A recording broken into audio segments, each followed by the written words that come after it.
Hi, I'm Jeff Siegel, CEO of Twinning Edge.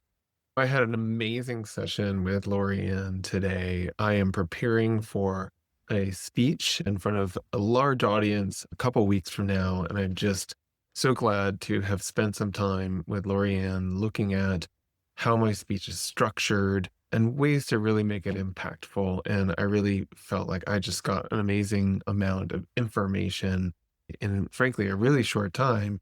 And I feel so much more ready and excited to go and wow this audience. So thanks, Laurie-Ann. Whether you're on a stage, in a job interview, or pitching your services, or maybe being interviewed on a podcast, how you communicate matters.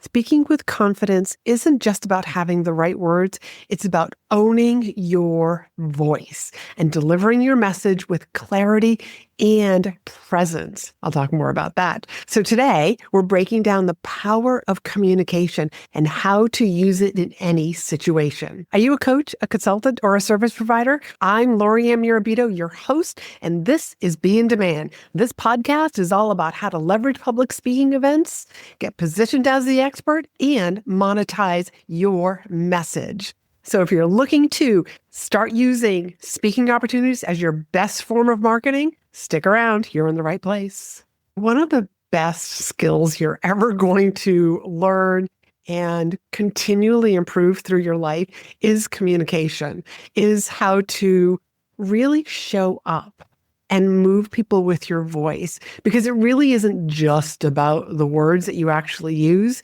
It's about how you make people feel. What is the energy that's coming behind your words? How you make people feel isn't always something that's so rehearsed. Think about all those times that you might have been at a networking event, you might have been in line at the bank. There's so many different places that you might be where somebody turns around, strikes up a conversation, and then says, "What do you do?" And to be able to have something that naturally just flows, that you feel really good about sharing, so that it doesn't come across with the wrong energy. You don't say too much that you end up boring the person. You're not looking at body language. You're not aware of your own body language. I mean, there's so much that goes into communication. And one of the biggest mistakes that I see people make, both in their elevator pitch, if you will, and also in their speeches, is giving too much information, over-explaining, fire-hosing people with information, and then they don't know what to do. Because when somebody is overwhelmed or they don't understand what you do, then they do nothing. They don't know who to refer you to. They don't know if you're right for them. They don't know if they should bring you in to speak to their association, their mastermind group, their company. So keeping it short and simple for people to understand. And this can take a little bit of practice. This is something that I actually talked a lot about in episode number 65. Yep, it's a blast from the past, folks. It is on your elevator pitch. Your elevator pitch is a commercial and not a documentary. This is a problem that I see so many people making. As a matter of fact, I'm always so amazed when I'm in a group of people, I will do something very different from what I'm hearing from person to person to person. And one of the last times I was in a networking group, I went into a story. That's how I started off my introduction to who I was. Another thing that I do believe is that people really don't care about what your name is. Especially if you're at a conference, you're already wearing your name tag. So you don't need to say, well, my name is Laurie-Ann and what I do is, and who I work with, none of that. You want to make it interesting. So definitely go listen to episode number 65, and I'll make sure that I link down to that one down below in the show notes. Now, you might think, when I'm put on the spot, I feel a little nervous about explaining. Now, I also want to just take a little caveat here and also insert, this could be during a Q&A session. This could be not just with your elevator pitch. It could just be like you're in conversation and somebody asks you a question. whether it's about your expertise or it's about politics or something that's going on in sports or in the news or something. Whenever you feel like you're being put on the spot, you might feel a little nervous. Just take a pause. Give your brain a second to catch up. Give your brain a second to formulate your answer. So do not feel pressured to start speaking right away. Just like, hold on a second. Let me think about this. This is a great question. And then give your answer.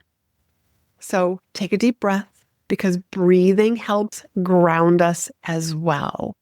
So being able to speak on the spot is going to benefit you in so many different areas of your life, whether it is a sales presentation, a job interview, a networking opportunity, speaking on stage and answering questions, or even speaking on stage if you're, let's just say like a speaker doesn't show up. And when I was at a conference just a couple of months ago, that's exactly what happened. There was weather that prevented some speakers from getting there. And a friend of mine who knew that I was there heard about this situation that they were going to be in and said, Laurie-Ann is here. And I'm pretty darn sure, because she's a speaking coach and she does a lot of professional speaking, that she had a speech that she could pull out of her back pocket, which is very true. I could have done that. But again, that would be being put on the spot. Might have been a long time since I had rehearsed that particular talk. But being able to speak on the spot is going to benefit you in the long run. Point number 2 is how to speak with authority without sounding like you're reading a script, like you're a robot. I don't want you to do that. I want you to be fully present with the person who you are speaking with. So you're going to speak in statements. This is one of those mistakes that I see people making a lot, and you can hear it. They are speaking in questions versus statements. And so what I mean by that is I help people with public speaking. That's a statement. But you will also hear people say, and this is, for example, I help people with public speaking. Their voice goes up towards the end of the sentence and it makes it sound like a question. So if I said that, you're going to be receiving this information and be like, is she really a speaking coach? Is that really what she helps people with? Because it sounds like she's not sure what she does. And once you start noticing this, you'll see it in lots of different places. So speak in statements. Know exactly what you do.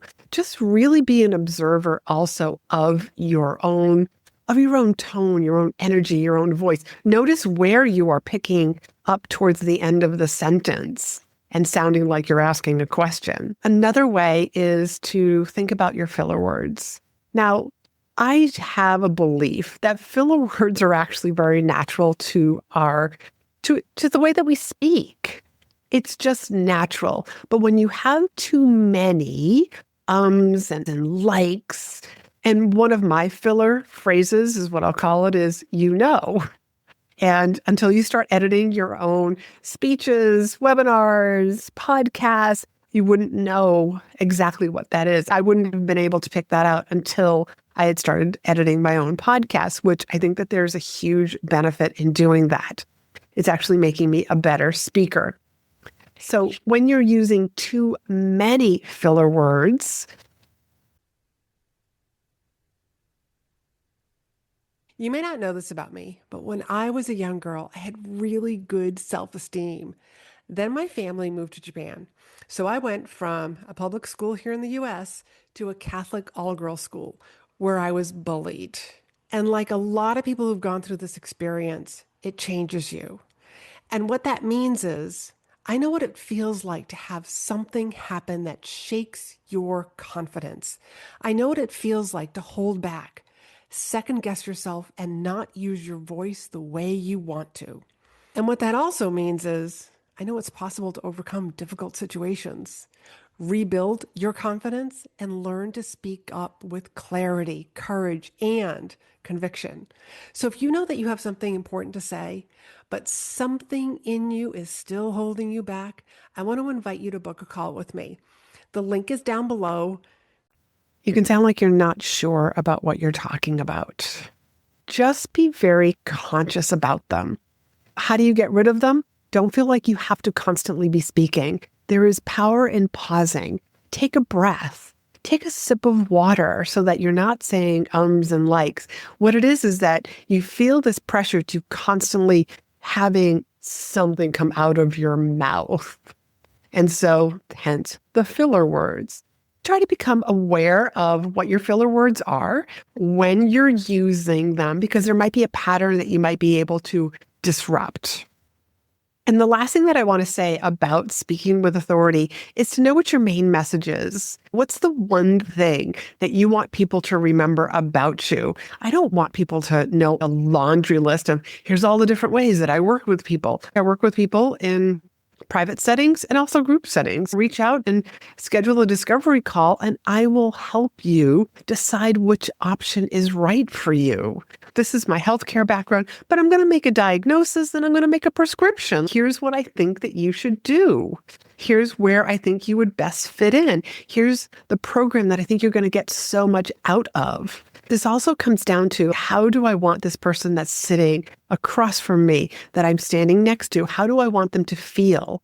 What do I want them to remember about me? What's the energy that I am speaking to them in? And am I being fully present? Because if you're not fully present, which means like you're either in the future wondering what they're thinking about, or you're in the past wondering about like, oh, like I just said that. Maybe I need to bring that back. Maybe I need to explain that a little more. You're not being fully present. And when you're not fully present, people really do feel that. So be fully present. I mean, I hope that while you're listening to this podcast, you feel like I am speaking to you. I'm always fully present when I am recording my podcast, whenever I am a guest on somebody's podcast, whenever I am speaking on somebody's in-person or virtual stage. I always feel like I'm here to serve and have fun at the same time.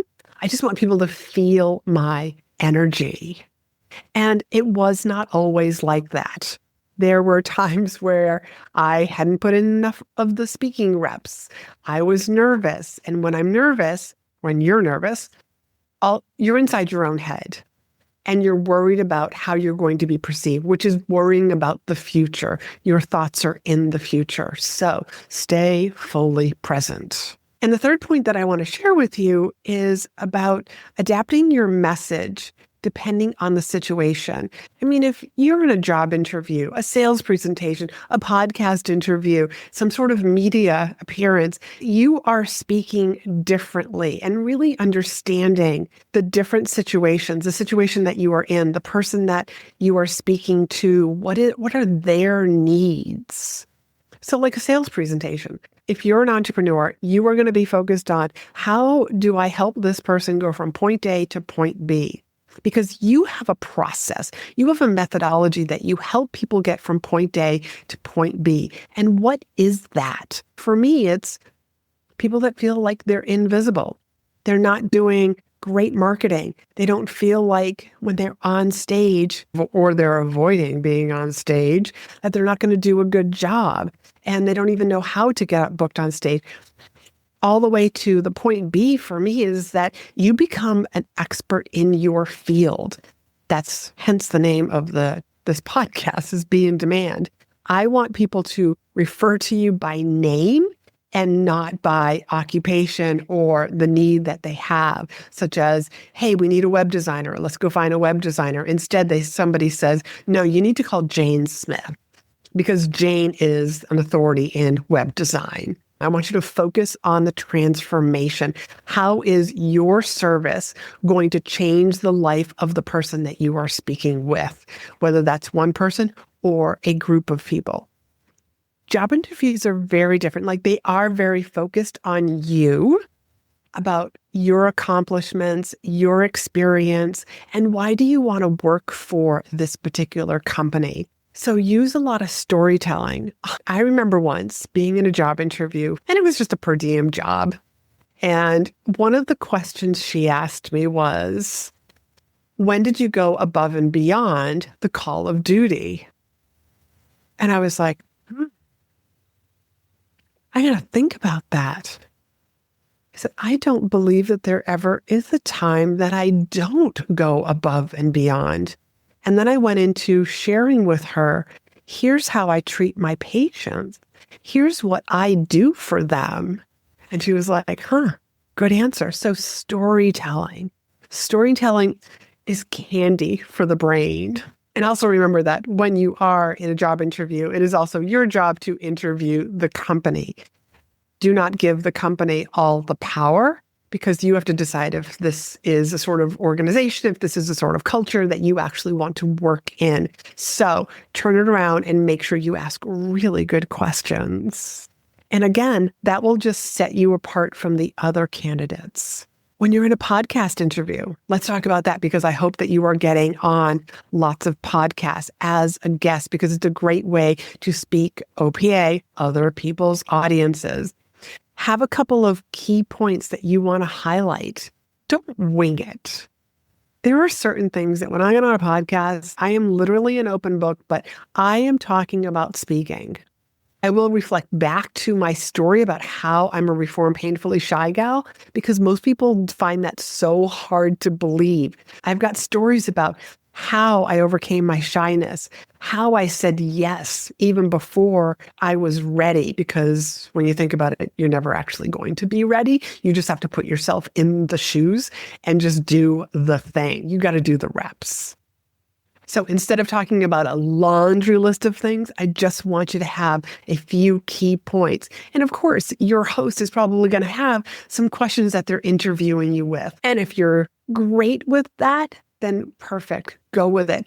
If you feel like I need a little more structure and here are the questions that I would like you to ask me, you're saving your host a lot of extra work. But just know that you still got to be able to speak spontaneously and on the spot. So before I close, I just want you to know that if today's episode got you thinking about how you're showing up, and maybe even realizing that you've been waiting a little too long to step into bigger opportunities, let's hop on a discovery call together. In just a short conversation, I'll help you uncover where you're overlooking great speaking and visibility opportunities, where you might be leaving money on the table, and how speaking can position you as the go-to expert in your industry. This is a no pressure, no awkward sales pitch, just real insights to help you grow. So if you're ready to finally use speaking to build your brand and business, let's chat. Just head over to speakandstandout.com/discovery, and that link will be down below, and grab a spot on my calendar, and I can hardly wait to connect with you. The key things that I want you to walk away with is confidence isn't about knowing everything. And it's not about sharing all of your information with everybody in one conversation. One of the things that I love to say during my speeches is I couldn't possibly share with you 25 years of speaking experience in 45 minutes. And that's a really nice segue into my call to action. So what I hope that you've gotten out of this is, how are you showing up when you are speaking? I want you to be fully present, enjoy the conversation, but know that people are asking you some of the same questions again and again and again. That what do you do is one of them. And just being able to have an elevator pitch that is a commercial that leads to tell me more, and not a documentary where the person is fidgeting with their phone, praying that it's going to go off so that they can walk away. Hey, the only reason why I know this is because I've made all these mistakes very early on in my career. So this week, I want you to notice how you are showing up in conversations. Are you rushing through your words? Are you hesitating? Or are you speaking with certainty and being fully present? Feel free to DM me over on Instagram. It's Laurie-Ann.Mirabito. And let's just have a conversation about it. Share with me your thoughts on this particular episode and where you're going to start improving. If you found this episode helpful, take a second and share it with one of your friends who could use a little boost in their communication skills. And don't forget to hit the follow so that you never miss an episode. So until next time, I want you to speak boldly, communicate with confidence, own your voice, and of course, be in demand. There are moments in your life and in business when how you speak changes what happens next. It might be on a stage, it might be in a meeting, or it might be on a podcast, or in a sales conversation, or in a room where you know you need to speak up instead of staying silent. Speaking is more than a professional skill. It's a leadership skill, and it is how you share ideas, build trust, and you open doors. I help people speak with confidence, clarity, and purpose so that they can create the opportunities, visibility, and impact that they want. If that's something that you are ready for, I want to invite you to book a call with me. That link is down below. Let's talk about you and your unique situation and what you're trying to do with your voice.